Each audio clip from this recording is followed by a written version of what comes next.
важнейших праздников в нашей стране мы вновь возвращаемся к истории. 1418 дней длилась Великая Отечественная война.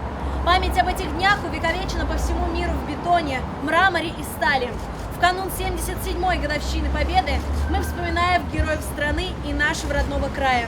214-я стрелковая, краснознаменная, Кременчугская, Александрийская орденов Суворова, Богдана Хмельницкого второй степени дивизия была сформирована 22 ноября 1941 года.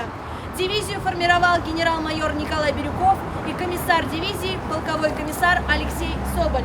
Всего за годы войны 11 бойцов и командиров дивизии были удостоены звания Героя Советского Союза.